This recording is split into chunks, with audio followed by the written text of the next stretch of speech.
2장 1절로 21절 말씀을 통해서 오순절에 임하신 성령 하나님이라고 하는 제목으로 하나님 말씀 증거하겠습니다. 오늘이 2007년도 성령 강림절 오순절 주일 예배입니다. 성령 강림의 사건은 기독교가 태어난 사건입니다.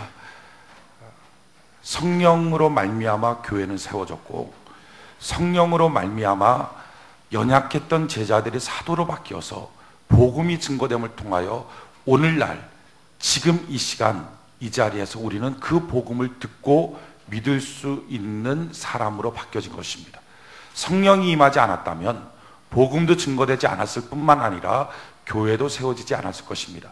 성령이 임해서 그 120명이 모여서 교회가 되고, 그들이 가서 복음을 증거해서 처음에 3,000명, 그 다음에 5,000명씩 돌아와서 예루살렘 교회를 이루고, 그리고 나서 전 세계로 뻗어나가는 위대한 복음의 역사들이 나타나게 되었습니다. 지금도 마찬가지입니다. 지금도 교회가 교회답게 되려면 성령이 임해야 되고, 연약한 사람이 하나님의 사람으로 바뀌려면 성령이 임해야 됩니다. 오늘 이 성경에 보면 오순절 때가 이르렀을 때 그 마가의 다락방에 120명 정도가 모여서 기도하는데, 호련히 하늘로부터 강력한 바람 같은 소리가 임하고, 사람 머리마다 불길이 솟는 그와 같은 형상이 보이고, 그리고 성령이 충만하여 입에서도 방언이 터져나오는 그런 위대한 역사를 보게 됩니다. 어떤 사람들은 저들이 술 취한 것 아닌가 라고 말합니다. 그럴 때 베드로가 서서 이건 술 취한 것이 아니다, 때가 제3시다, 그러니까 지금으로 따지면 9시다, 아침 9시에 술 취해서 술 먹는 사람이 어디 있느냐, 이들 술 취한 것 아니다. 이것이 550년 전 요엘 선지자를 통하여 예언한 말씀이 성취되는 것이다. 자녀들이 예언을 하고, 청년들이 환상을 보고, 아비들이 꿈을 꾸는 성령의 위대한 기름 부음의 역사가 지금 나타났다. 지금 이들은 성령 받은 사람이다 라는 증거를 하게 됩니다. 그러면서 누구든지 주님께 구하기만 하면 성령 받고 구원을 얻는 위대한 역사를 체험하게 될 것이다 하는 것이 오늘 본문에 소개되고 있는 내용입니다. 이 내용을 통해서 우리는 세 가지 중요한 원리들을 우리가 좀 깨닫기를 원합니다. 제일 처음에 중요한 것은 모든 육체에는 성령이 필요하다 하는 거예요. 한번 따라할까요? 모든 육체에는 성령이 필요하다. 다시 한번 따라합시다. 모든 육체에는 성령이 필요하다. 할렐루야. 하나님은 말씀하셨어요. 내가 모든 육체에 성령을 부어줄 것이다. 왜 그럴까요? 필요하니까 부어주는 겁니다. 의미 없는 일을 하나님은 하지 않습니다. 근데 하나님의 시선에서 봤을 때는 모든 육체에 성령을 부어줘야 되겠다. 왜?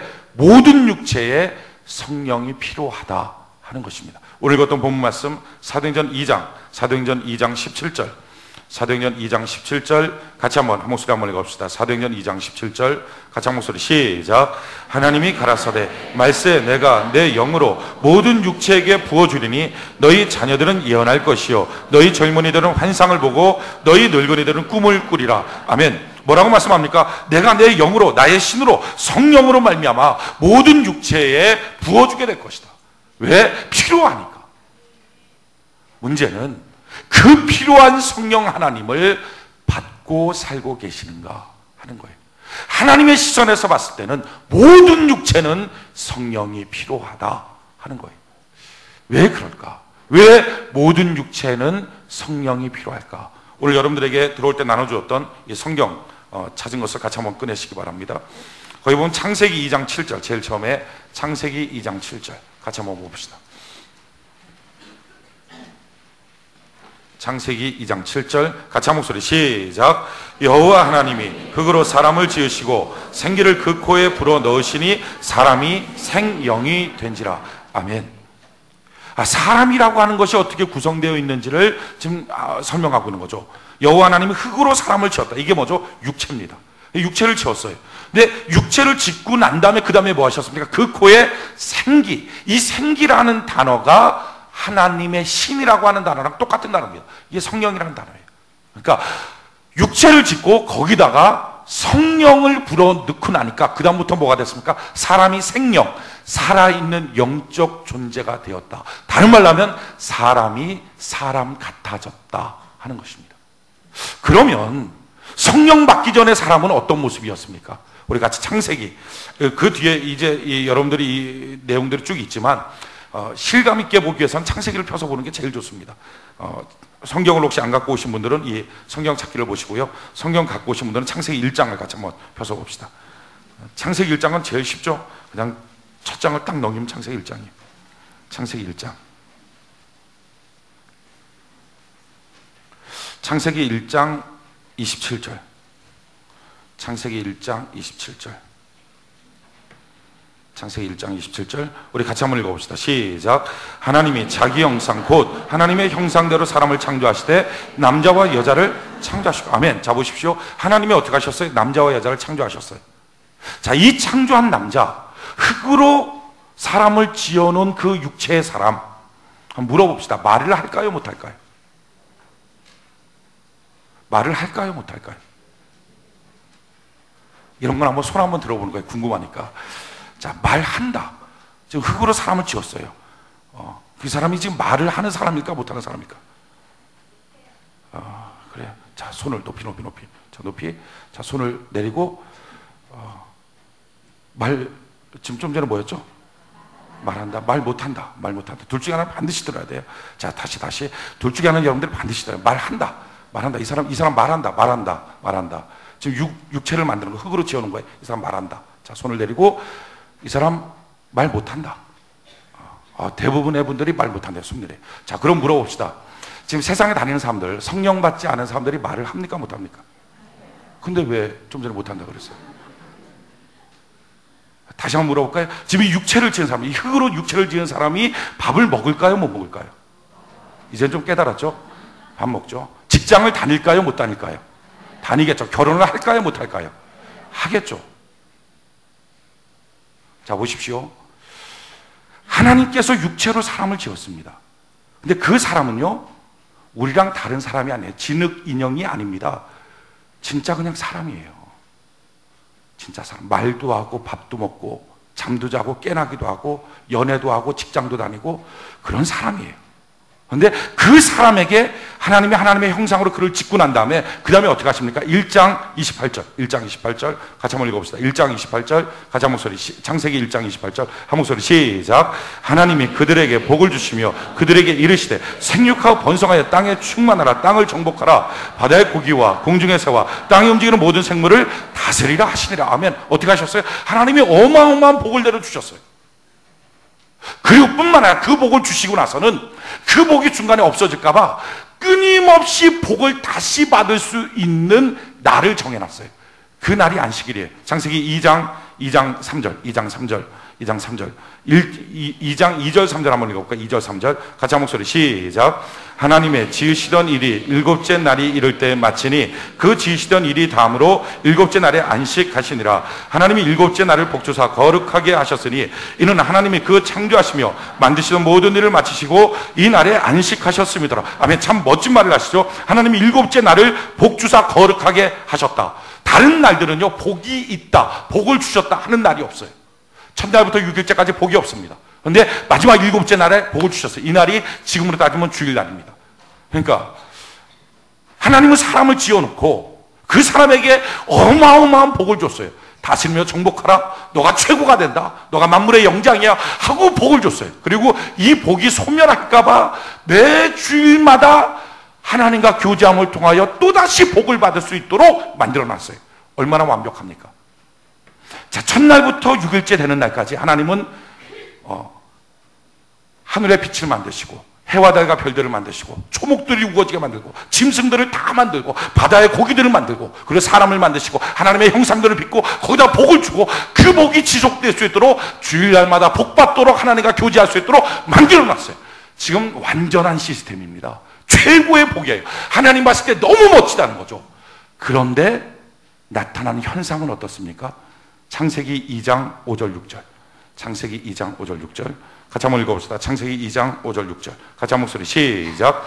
여호와 하나님 땅에 비를 내리지 아니하셨고 경작할 사람도 없었으므로 들에는 초목이 아직 없었고 밭에는 채소가 나지 아니하였으며 안개만 땅에서 올라와 온 지면을 적셨더라. 아멘. 자, 보십시오. 이상하잖아요. 초목이 우거져야 되잖아요. 왜 그렇죠? 하나님께서 초목을 다 창조하셨으니까. 창세기 1장 한번 볼까요? 창세기 1장. 창세기 1장. 창세기 1장 11절. 창세기 1장 11절. 11절, 12절 같이 한번 읽어볼까요? 창세기 1장 11절, 12절 같이 한번 소리 시작. 하나님이 가라사대 땅은 풀과 씨 맺는 채소와 각기의 종류대로 씨 가진 열매 맺는 과목을 내라 하심에 그대로 되어 땅이 풀과 각기의 종류대로 씨 맺는 채소와 각기의 종류대로 씨 가진 열매 맺는 나무를 내니 하나님의 보시기에 좋았더라. 자 보십시오. 지금 하나님이 말씀하셨어요. 그래서 땅에는 뭐가 가득 차야 되죠? 씨 맺는 채소들, 씨 맺는 과일들, 나무들, 초목들 가득 있어야 되죠. 뿐만 아니라 바다에는 어족들이 가득해야 되고요. 지금 이 들판에는 어마어마한 짐승떼들이 가득해야 됩니다. 왜? 하나님이 충만케 지금 창조하셨어요. 그리고 사람을 만드시고 지금 그 사람 어떤 사람이라고? 진흙인형이 아니란 말이죠. 밥 먹고 움직이고 다니고 자고 연애도 하고 직장도 다니고 할 수 있는 우리랑 똑같은 사람이에요. 그 사람 만드시고 어마어마한 복을 주셨어요. 그러고 나서 주일날마다 하나님과 교제함으로 계속적으로 복이 충전될 수 있도록 만들어놨어요. 얼마나 완벽한 시스템입니까? 근데 그 시스템을 딱 만들어놨는데 그 광경을 보니까 어떻다고요? 초목이 하나도 없었다. 채소가 하나도 없었다. 이게 도대체 무슨 말입니까? 이걸 갖고서 그 자유주의 신학자들은 뭐 이문서다, 뭐 N문서다, 뭐 엉뚱한 얘기. 성령 받지 못하고 성경을 보니까 이 성경의 저자는 성령 하나님이신데 성령 받지 못하고 성경을 보니까 엉뚱한 말들만 하는 거예요. 뭐 이렇게 뽑아놓고 이렇게 만들어. 성령 받고 성경을 보면요, 성경에 대한 시각이 달라져 버려요. 지금 이 말이 무슨 말입니까? 여기서 핵심적인 말이 뭐죠? 왜 하나님이 그렇게 완벽하게 만들어놨는데 왜 하나도 없이 보여요? 이건 한 가지 단어 때문이에요. 다시 창세기 2장 5절. 창세기 2장 5절 같이 한번 한 목소리 한번 해봅시다. 창세기 2장 5절 한 목소리 시작. 여호와 하나님이 땅에 비를 내리지 아니하셨고 경작할 사람도 없었으므로 들에는 초목이 아직 없었고 밭에는 채소가 나지 아니하였습니다. 아멘. 핵심이 뭐예요? 경작할 사람, 다른 말로 바꾸면 경영할 만한 사람이 없었다는 거예요. 완벽하게 만들어놨지만 사실 그것을 돌릴 만한 사람이 없었다. 그래서 스탑되어 있는 상태다 하는 거예요. 다른 말 바꾸면 이런 거예요. 꼭 전구들 다 만들어 놓고 가구도 빽빽하게 지금 다 만들어 놨어요. 완벽해요. 근데 완벽한데 여기에 전원이 안 들어왔어요. 그러니까 캄캄하잖아요. 너무 완벽한데 하나도 안 보여요. 다 있지만 하나도 안 보여서 하나도 없는 것 같아요. 창세기 1장의 시각은 하나님의 시각이에요. 그래서 하나님 보시기에 좋았더라. 하나님 보시기에 좋았더라. 지금 하나님 시각에서는 다 만들어 놓은 거예요. 완벽하게 만들어 놨어요. 꽉 채워놨어요. 그렇지만 하나님의 시각에서 꽉 채워놨지만 아직 전기가 안 들어왔어요. 불이 들어오질 않아요. 근데 2장으로 넘어가면 누구 시각이에요? 사람의 시각이에요. 근데 사람의 시각으로 딱 눈을 떠서 봤더니 다 있다는 말만 들었지 하나도 눈에 보이는 게 없어요. 캄캄해요. 전구에 불이 안 들어왔어요. 경영할 능력이 없어요. 그 사람을 놓고 하나님이 어떻게 하십니까? 창세기 2장 7절. 창세기 2장 7절 같이 한번 읽어봅시다. 시작. 여호와 하나님이 흙으로 사람을 지으시고 생기를 그 코에 불어 넣으시니 사람이 생명이 되시라. 아멘. 그 사람에게 어떻게 했어요? 성령을 불어넣었어요. 그랬더니 그 다음부터 어떻게 바뀌어집니까? 8절 같이 읽어볼까요? 시작. 여호와 하나님이 동방의 에덴에 동산을 창설하시고 그 지으신 사람을 거기 두시고 제일 처음에 에덴 동산이 만들어집니다. 만들어진 게 아니라 사실은 에덴 동산에 보여진 거예요. 이제 드디어 하나님이 이미 다 만들어놨지만 그때 가서야 보여졌어요. 에덴 동산이 뭐죠? 기쁨의 땅이라는 뜻이에요. 그 전까지 사람은요 기쁨이 없었어요. 그 축복과 그 모든 것을 받고 있지만 아무것도 못 느껴요. 근데 성령으로 충만해지니까 기쁨이 느껴지기 시작해요. 그 다음에 어떤 일들이 나타나요? 9절 같이 한번 읽어볼까요? 시작. 여호와 하나님이 그 땅에서 보기에 아름답고 먹기에 좋은 나무가 나게 하시니, 자 보십시오. 이제부터 열매가 맺혀져 가득 채워졌는데 이게 누구 시각이에요? 사람 시각. 하나님의 시각에서 봤을 때는 다 있었어요. 근데 불이 딱 켜지고 났더니 사람이 그때 보이는 거예요. 이야, 열매가 있네. 이야, 기쁨이 있네. 사람은 발견한 거죠. 발명한 게 아니라. 그때 만들어진 게 아니라 이미 만들어진 게 불 꺼져 있어서 있지만 사람에게는 없는 거였어요. 하나님은 다 주신 거지만 사람은 하나도 받은 게 아니었어요. 이런 역설의 관계였어요. 창세기 1장과 2장의 차이가. 그런데 그 2장의 사람이 성령을 받고 났더니 하나님의 영을 받았더니 하나님과 똑같이 보기 시작하는 거예요. 하나님의 창조의 역사를 보기 시작하는 거예요. 그래서 야, 열매가 있네. 야, 기쁨의 땅이네. 그 다음에 또 어떤 역사가 나타납니까? 15절 2장 15절 같이 한번 읽어봅시다. 시작. 여호와 하나님이 그 사람을 이끌어 에덴 동산에 두사 그것을 다스리며 지키게 하시고, 다스리며 지킬 수 있는 권능이 이제 나타나요. 다스림에 대한 경영 능력, 지킬 수 있는 권능이 나타나기 시작해요. 또 하나 어떤 게 나타나요? 18절 같이 한 목소리 시작. 여호와 하나님이 가라사대 사람의 독주하는 것이 좋지 못하니 내가 그를 위하여 돕는 배필을 지으라 하시네. 아멘. 자 보십시오. 돕는 배필을 지으겠대요. 하와를 데리고 온대요. 그런데 지금 어떻게 됐어요? 1장에는 1장 27절 다시 한번 읽어볼까요? 창세기 1장 27절 같이 한 목소리 시작. 하나님이 자기 형상 곧 하나님의 형상대로 사람을 창조하시되 남자와 여자를 창조하시고, 남자와 여자를 창조하셨어요. 그런데 지금 남자와 여자를 창조했지만 아담의 입장에서 하와는요 안 보이는 사람이에요. 안 보이는 사람이에요. 하와의 입장에서 봤을 때 아담은 안 보이는 사람이에요. 요즘에 가정이 이런 가정이 얼마나 많습니까? 성령 없는 가정의 특징, 남편의 눈에 아내가 안 보여요. 그러니까 지 맘대로 하는 거예요. 아내의 눈에 남편이 안 보여요. 지 맘대로 하는 거예요. 부모의 눈에 자녀가 안 보여요. 그냥 맘대로 하는 거예요. 자녀의 눈에 부모가 안 보여요. 지 맘대로 하는 거예요. 안 보여요. 안 보여요. 도와야 되겠다는 생각이 없어요. 그런데 아담이 성령 받고 났더니 어떤 역사가 나타나요? 돕는 마음이 생기는 거예요. 도와야 되겠다는 마음이 생겨요. 그러고 나서 어떻게 됩니까? 그를 이끌어 오십니다. 있었던 사람이에요. 없었던 사람이 아니라 있는 사람인데 성령 받고 났더니 이끌려서 만남이 이루어져요. 진짜 교제가 이루어져요. 진짜 사람다워져요. 그리고 나서 뭐라고 말하죠? 성령 받고 나서 그 전까지는 보이지도 않는 존재예요. 근데 이제 보여져요. 그래서 이는 내 뼈 중에 뼈요 살 중에 살이다. 여러분 그런 거 느껴보셨습니까? 결혼해갖고 살붙대고 충분히 살았어요. 10년 20년 살았습니다. 전혀 소중한 줄 몰랐어요. 전혀 귀한 줄 몰랐어요. 근데 어느 날 갑자기 눈이 확 열리면서 참 이 사람 없었으면 내가 어떻게 살았을까? 참 이 사람 없었으면 내가 뭘 의지하고 살았을까? 하는 처음으로 느끼는 감정과 느낌에 눈이 열리는 거예요. 똑같은 거예요 지금. 그때부터 뭐라 그러죠? 남편 되셨군요. 아내 이제야 되셨군요. 이 말을 하는 거죠. 결혼해서 아내 되고 결혼해서 남편 됩니까? 아니란 말이죠. 우리 성경의 사건이 지금 뭐예요? 하나님 사람 만들어놨어요. 그 사람은요 성령 받기 전에 먹고 자고 뭐 다 할 수 있는 사람이에요. 똑같은 우리랑 똑같은 사람. 그 다음에 하나님 복을 줬어요. 어마어마한 걸 다 내려줬어요. 또한 날마다 복 받을 수 있는 안식을 줬어요. 우리랑 지금 똑같죠? 하나님은 복을 내려주시고 날마다 복을. 그런데도 불구하고 그 사람의 눈에는요 아무것도 안 보여요. 초목이 없어요. 뛰어다니는 짐승이 없어요. 먹고 마시고 살 수 있는 과일이 없어요. 왜? 하나님의 눈에는 다 보였지만 자기의 눈에는 불 꺼진 창이에요. 하나님은 다 주셨지만 자기는 하나도 받은 게 없는 사람이에요. 오늘날 그리스도인 가운데 이런 사람이 얼마나 많습니까? 그러니까 맨날 기독교의 진리를 귀로만 들어요. 귀로만. 하나님이 무슨 약속의 말씀 주시나 무슨 축복, 아멘, 귀로는 듣고 다 알아요. 근데 문제는 귀로 들은 모든 것이 한 번도 자기의 눈에 보여진 적이 없어요.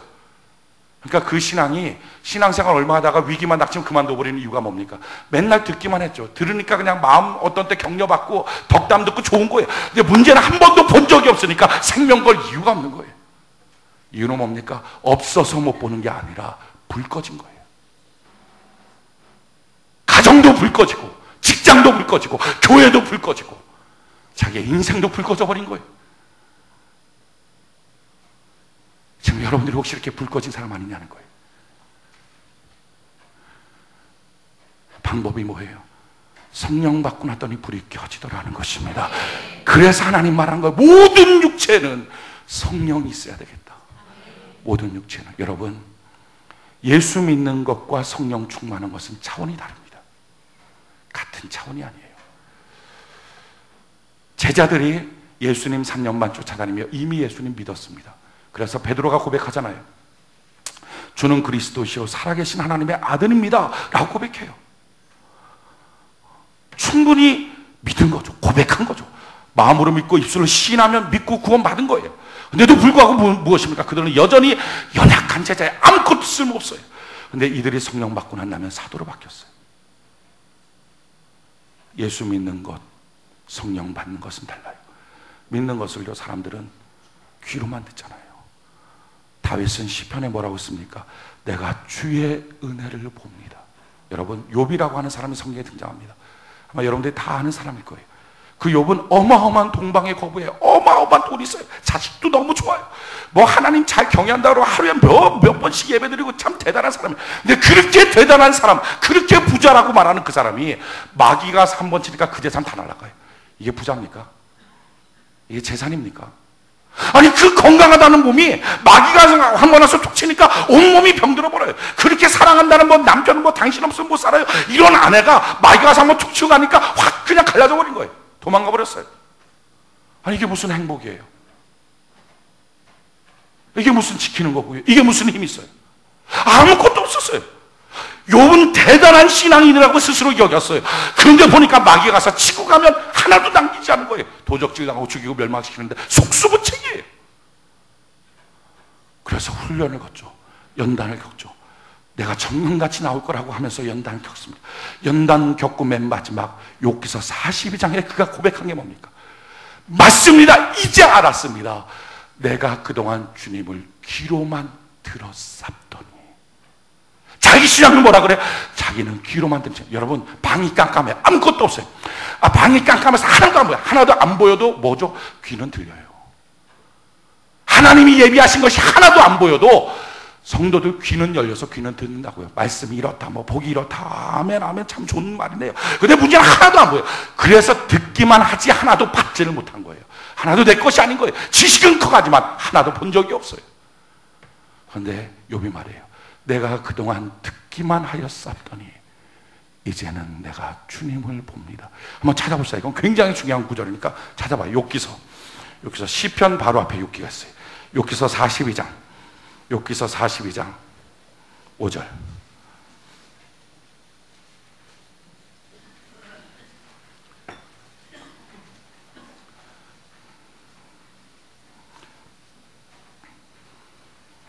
욥기서 42장 5절. 욥기서 42장 5절. 막 이건 좀 빨간 펜 있으면 빨간 줄을 막 벅벅 꺼내야 돼요. 욥기서 42장 5절. 같이 한 목소리 시작. 내가 주께 대하여 귀로 듣기만 하였었더니 이제는 눈으로 주를 배움나이다.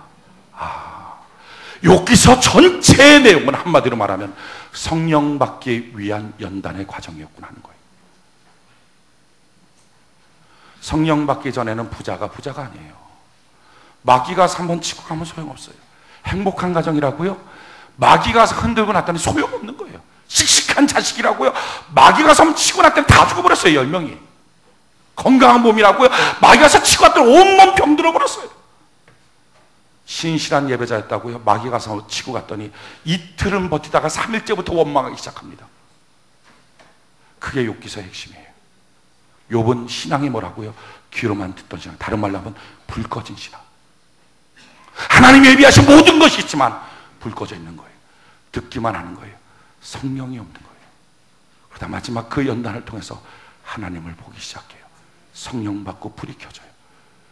딱 불이 켜지니까 이야, 말씀으로만 하셨던 그것이 보이네요. 말씀으로만 알았던 것이 보여지기 시작합니다. 보여지니까 그건 자기 거예요. 보여지니까 그는 성숙할 수 있어요. 보여지니까 제대로 걸어갈 수 있어요. 이것이 성령의 역사예요. 여러분, 육체는요 성령 받지 않는 한 사람 아직 아닙니다. 철들기 전에 아직 남자 아니고 여자 아닌 것처럼, 철들기 전에 결혼해서 50살 60살까지 살아도 아직 남편도 아니고 아내도 아닌 것처럼 성령 받기 전에는 그가 직분이 뭐든 직책이 뭐든 그가 사회적인 지위가 무엇을 갖고 있든 아직 사람 아니라는 거예요. 이게 하나님의 시각이에요. 모든 육체는 성령 받아야 되겠다. 저와 여러분이 성령으로 충만해지는 은혜가 있기를 바랍니다. 성령 받으면 어떤 역사가 나타납니까? 오늘 읽었던 본 말씀으로 돌아갑시다. 사도행전 2장 17절.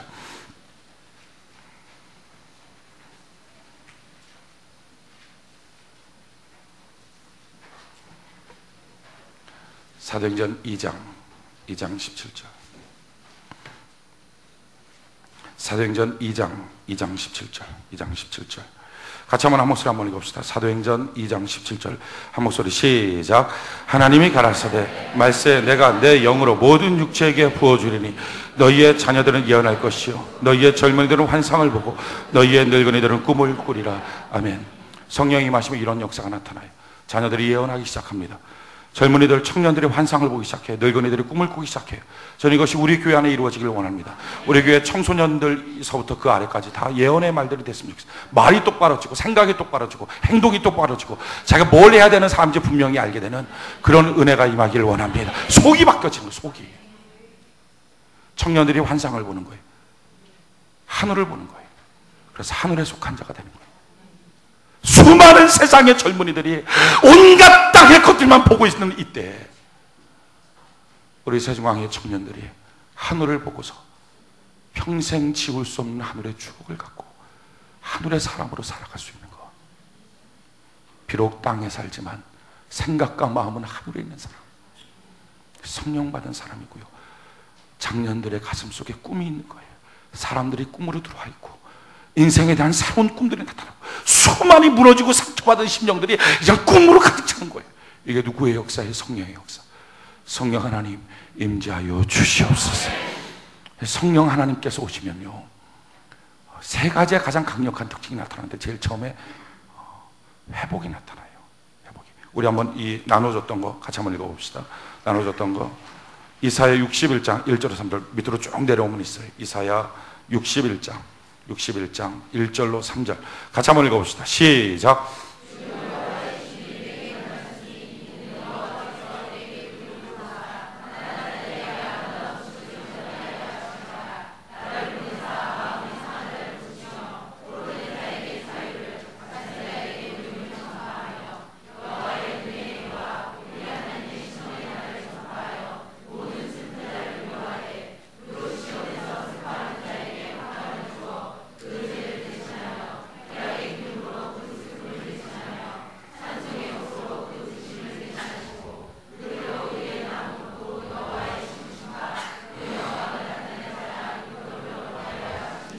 아멘, 아멘. 성령 하나님이 임하시면 가난한 자에게 복음이 증거돼요. 왜 가난해졌을까? 이유는 이것입니다. 어두우니까. 하나님이 아무리 복 준다는 말을 교회 안에서 들어도 주일날마다 복 받는다는 말을 들어도 하나도 자기 눈에는 없는 거예요. 그러니까 일하는 것마다 자꾸 말려가요.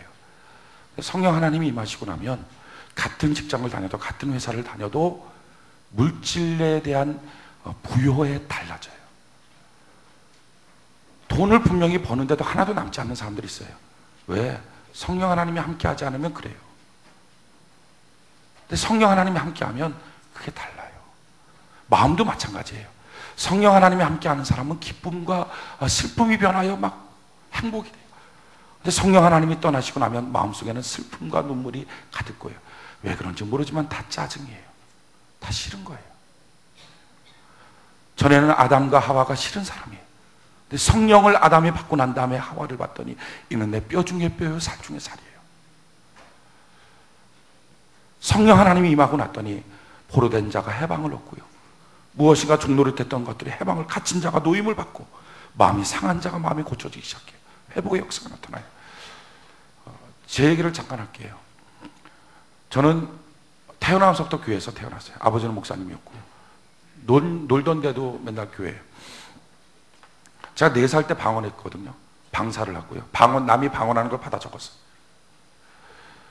막 이렇게 사람을 보고서 당신 어느 병이 있다고, 근데 하나님은 고쳐주실 것 같다고 투시 연사도 받고 그랬어요. 근데 아무 소용없는 거예요. 그건 다 그냥 겁먹던 거예요. 겁먹던 거. 그게 아니라 진짜 성령으로 완전히 절여지면 속이 바뀌는데 속은 하나도 안 바뀌고 겉만 바뀐 거예요. 그렇게 하다가 그냥 30살까지 지냈어요. 뭐 내 마음대로. 그러니까 저는 성령 받지 않고 교회 생활 하는 걸 알아요. 그게 뭔지. 성령 받기 전에 교회 생활 하는 건요, 말 그대로 왜 교회 생활에 그냥이에요. 그 이상 대답이 안 나와요. 왜 오늘 예배가 그냥. 그 이상 이유가 없어요. 그러니까 아무 생각도 이유가, 뭐 이유를 들은 것 같은데도 말하기도 쑥스럽고 말하기도 싫고 그래요. 뭐 주님을 닮아가기 위해서 그런 말 하기도 싫어요. 성령 받기 전에는요. 봉사하는 것도 왜 봉사해? 오래 다녀서 봉사하지 봉사를 해야 될 이유와 목적이 없어요. 다 그냥. 그러니까 다 그냥이니까 교회에서 하는 말들이 내가 생각하는 그냥의 수준 이상을 자꾸 요청하면 부담스러워요. 힘들어요. 짐지는 것 같아요. 자기만 괴롭히는 것 같아요.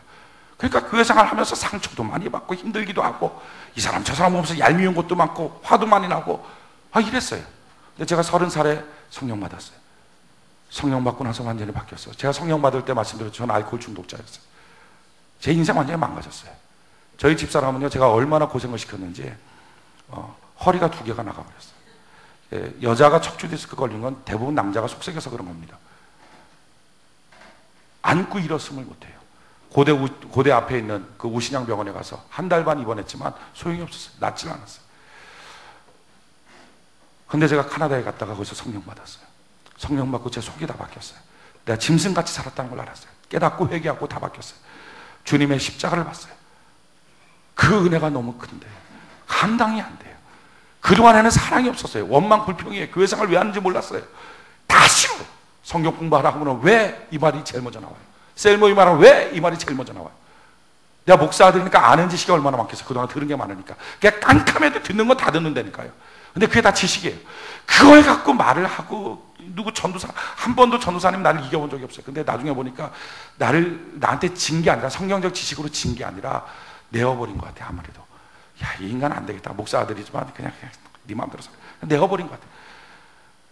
충분히 나를 이길 만큼 성경적 지식이 있었을 텐데도 말을 안 해버린 것 같아요. 하도 그냥 진짜 이상하게 노니까. 그랬던 사람이 성령 받았어요. 주님 앞에 못한 것이 얼마나 한스럽고 죄송한지. 전 2시간 넘도록 통곡하고 울고 얼굴에 실핏줄이 다 터질 만큼 부르짖었어요. 기쁨과 감사가 뭔지를 알았고 행복이 뭔지를 알았어요. 그리고 처음으로 결혼하고 난 다음에 처음으로 제가 저희 집사람한테 미안하다는 마음이 들었어요.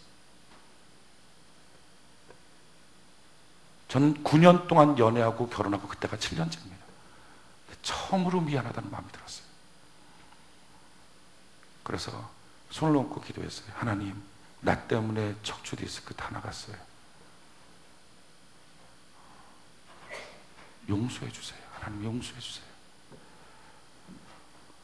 낫게 해주세요. 나을 수 없다면 나한테 주세요. 참 놀란 것은요, 그렇게 손 얹고 손 띄자마자 허리가 완벽히 치료됐어요. 그리고 이상해. 기도는 잘해야 되지. 기도 잘못하니까 그게 또 나한테 와서 목 디스크 수술 받고.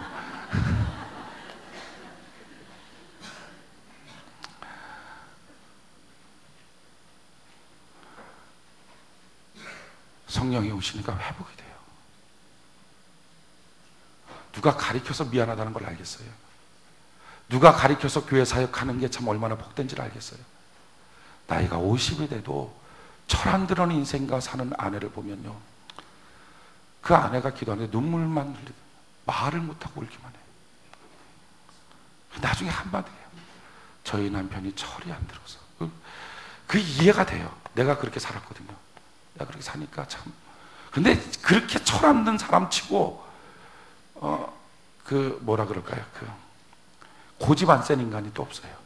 말 다 이겨먹고 계속 끝까지 이겨먹고.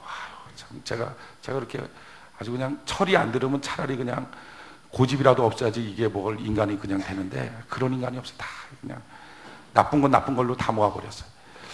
근데 성령이 오시면요, 회복이 돼요. 전 여러분들이 주님 안에서 회복되기를 바랍니다. 근데 회복은 가르쳐서 안 돼요. 성령으로만 회복돼요. 또한 성령 하나님이 오시면 어떤 역사가 나타납니까?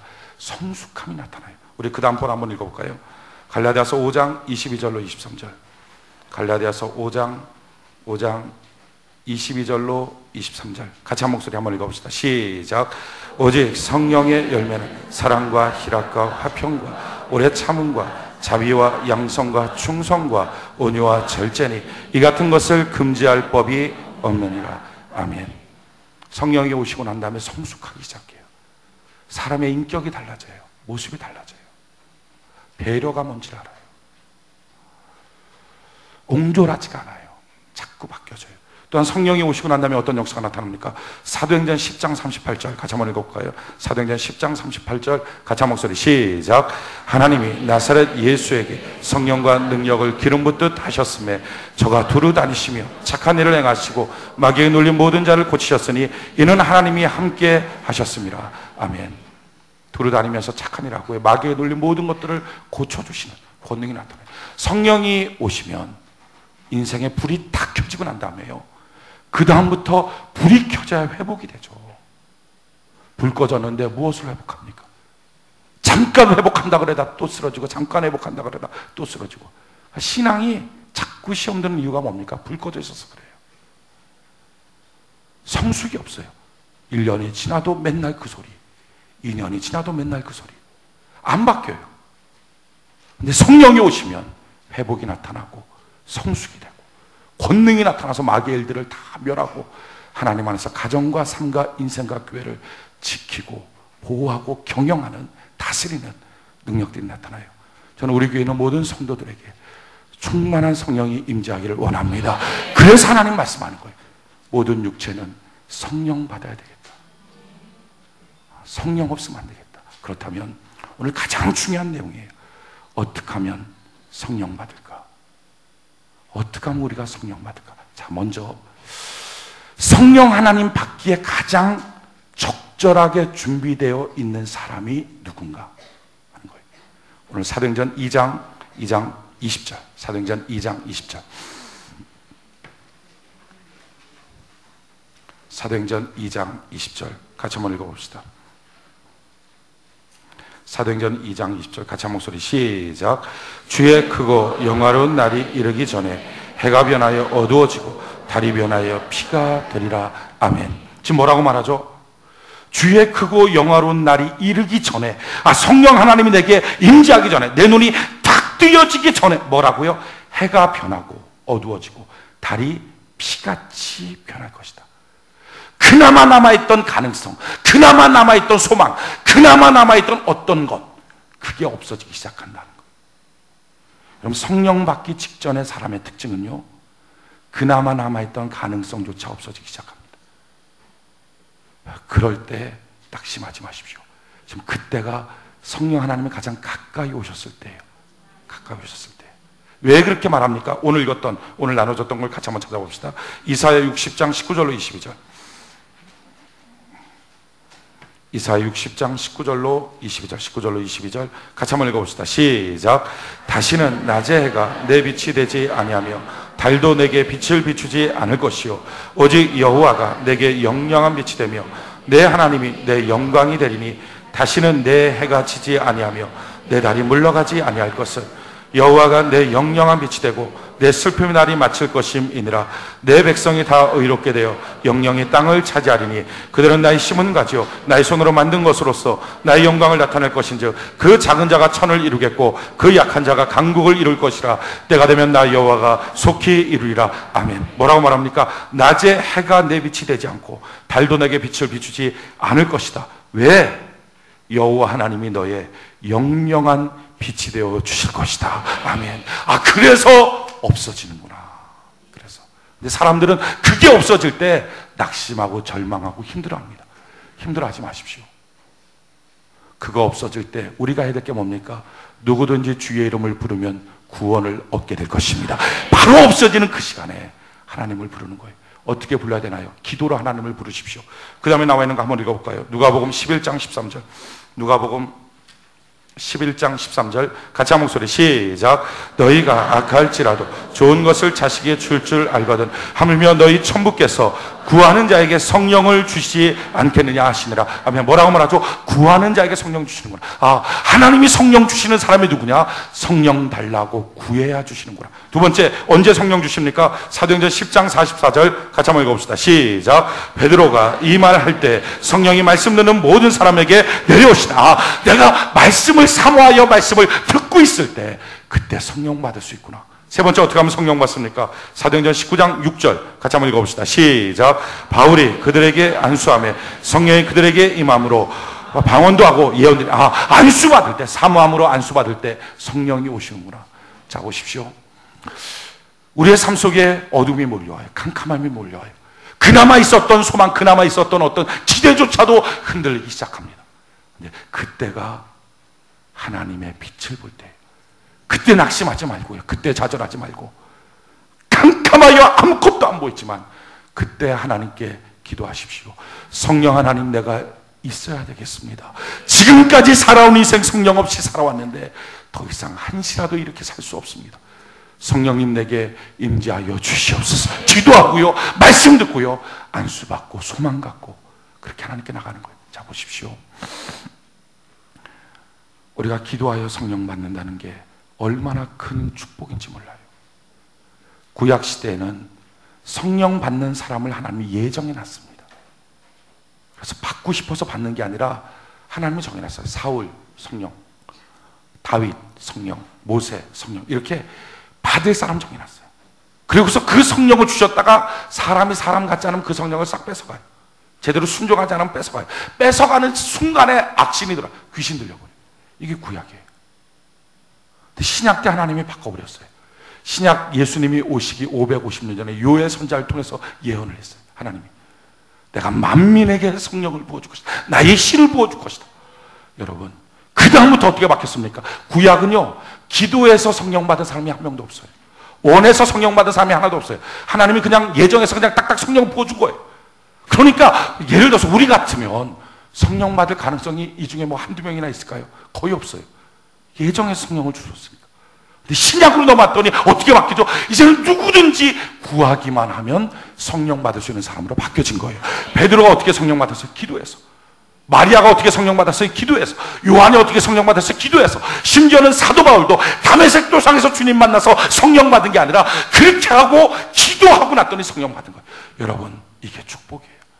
이제는 누구든지 구하기만 하면 성령 받을 수 있도록 만들어 주셨다는 것입니다. 그래서 누구든지 불 꺼진 인생으로 사는 게 아니라 자기 인생에 불을 켜고, 이야,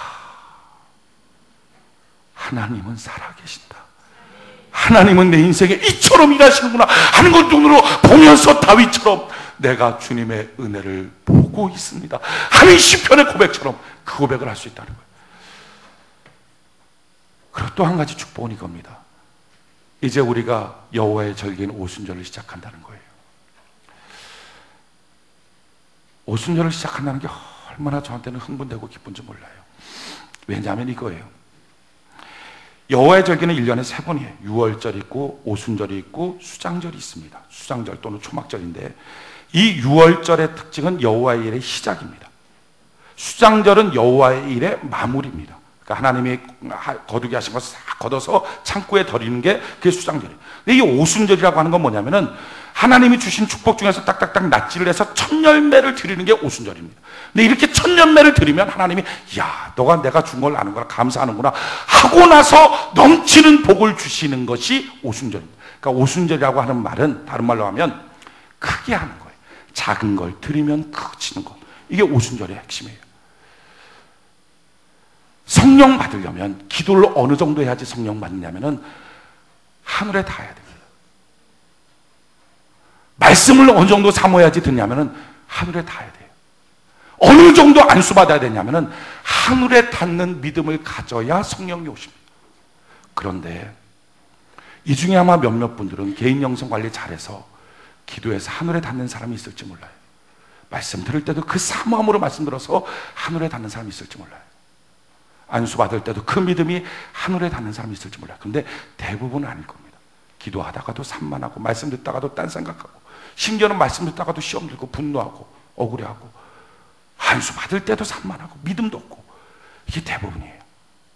근데 이런 경우에 그럼에도 불구하고 우리는 성령 없으면 안 된다는 간절한 소망이 있어요. 그 소망을 갖고 그 소망을 작은 기도에, 작은 말씀에, 작은 안수에 담아 있을 때는 별로 효과가 없어요. 근데 요 작은 거를 여호와의 절기 오순절, 크게 하는 절기와 딱 마주치면 이게 그냥 커져버려서 이 작은 기도가 하늘에 닿기 시작하고, 이 작은 말씀이 하늘에 닿기 시작하고, 이 작은 안수에 대한 믿음이 하늘에 닿아서 하늘문이 열려서 성령 하나님이 임재하기 시작하시더라는 것. 그게 오순절 마가의 다락방 사건입니다. 여러분, 오순절 마가의 다락방 사건 이후에는 다 하늘에 닿는 기도로 성령 받았습니다. 고넬료의 가정에 왜 성령이 임하십니까? 그의 구제와 그의 기도가 하늘에 닿았다고 성경 말해요. 심지어는 사도 바울이 에베소 교회에 가서 안수를 하는데 나머지 하나도 못 받고요, 12명만 성령 받았습니다. 그런데 오순절 마가의 다락방에 120명은 다 성령 받았어요. 다. 여러분, 그 120명이 다 정말 하늘에 닿는 기도의 소유자고 그런 믿음의 소유자가 그렇지 않을 거예요. 그들 중에는 뭐 좋은 사람도 있고 뭐 별 이상한 사람들 많았겠죠. 그럼에도 불구하고 어떻게 다 받을 수 있었을까? 이유는 이겁니다. 그들의 기도가 여호와의 절기인 오순절을 만났어요. 하나님은 하나님의 절기에 일하신 하나님이십니다. 왜요? 구약도 하나님이 쓰셨고 신약도 하나님이 쓰셨고 지금도 하나님이 동일하신 하나님이 이끌어 가시는데, 구약에도 절기로 일하신 하나님, 신약에도 절기로 일하신 하나님, 지금도 절기 가운데 일하실 줄로 믿습니다. 우리가 지금 오순절 기간을 시작한 거예요. 그래서 이번 돌아오는 금요일까지가 오순절 기간이에요. 우리의 작은 기도, 우리의 작은 말씀, 우리의 작은 안수에 대한 믿음이 오순절이라고 하는 여호와의 절기를 마주쳐서 크게 됨으로 하늘문이 열려서 성령 받게 되는 역사가 나타날 줄로 믿습니다. 문제는 우리 안에 있는 사모함이에요. 최소한 열흘을 견딜 수 있었던 120명의 사모함이 있음같이 오늘 우리의 마음속에 그 사모함이 있다면, 난 성령 없으면 못 살겠습니다. 지금까지 신앙생활 듣기만 했는데 한 번도 본 적이 없고, 한 번도 하나님의 역사를 본 적도 없고, 정말 경영할 능력이 없어서 말씀은 다 들었지만 과실도 없고 열매도 없고 일도 없고 만남도 없고 관계도 없고 사랑도 없고 행복도 없고 기쁨도 없는 내 신앙의 모습. 이제는 이 육체 위에 성령 부어주셔야 되겠습니다. 성령 하나님, 내게 임재하여 주시옵소서. 그 간절한 소망. 그래서 성령 하나님이라는 말만 해도, 찬송만 불러도 너무 원하기에 사모하여 눈물 나올 만큼의 소망만 있으면 우리 모두 중에 성령 받지 못할 사람 없을 거예요.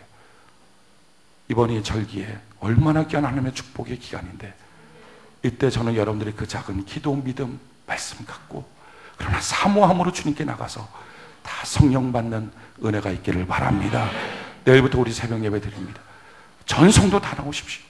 여러분의 작은 기도, 작은 믿음이 하나님의 절기를 마주치지 않는 한 역사가 일어날 수 있는 기회가 언제 있겠어요? 이때 여러분들이 좀 더 여러분들의 삶의 스타일 뭐 좀 바꾸십시오. 좀 희생하십시오. 그래서 주께 나오십시오. 나와서 이 절기 때에 찬송 부르고 기도하고 말씀 듣고 주님께 나가는 거죠. 믿음은 적지만, 기도는 적지만, 여호와의 절기를 주신 하나님, 오순절을 주신 하나님, 내가 주께 나갑니다. 내 안에 있는 것은 딱 한 가지입니다. 다른 것 아무것도 없고요. 성령 하나님 없으면 난 못 살겠습니다. 이거 하나 마음이 싸우니 성령 하나님 임하셔서 내가 내 가정에 불키는 사람 되게 하여 주시옵소서. 내가 이 교회 위에 불키는 사람 되게 하여 주시옵소서. 내가 내 인생에 불키는 사람 하나님 되게 하여 주시옵소서. 이 마음 갖고 하나님께 나갈 때, 한 사람 한 사람마다 성령이 강력하게 임할 때 성령에 겁먹드는 게 아니라요, 성령이 완전히 절여져서 속이 바뀌어지고, 우리 교회 학교 학생들이 예언을 하고, 우리 청년들이 세상 청년들이 보지 못하는 하늘을 봐서 하늘에 속한 사람을 살고, 우리 장년들의 가슴이 무너졌던 상처받은 그 가슴에 이제는 꿈을 말할 수 있는 위대한 성령의 역사가 충만하게 나타나기를 예수님의 이름으로 축원해 드립니다. 우리가